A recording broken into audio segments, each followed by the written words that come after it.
Hello, this is Simon with WTI, and this is the Arduino Pro Micro board by diymore. It is a very versatile board. You can use it to build all sorts of different devices. It is tiny.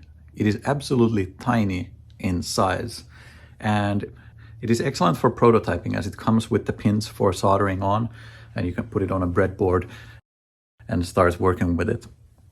I have personally used these for several different projects already, some of which are actual products I'm selling, and they have been very reliable, easy to operate, easy to program, easy to solder.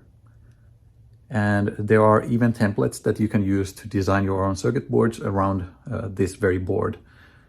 So it is a very versatile thing. I really, really like it, and I recommend it, but that is just my point of view.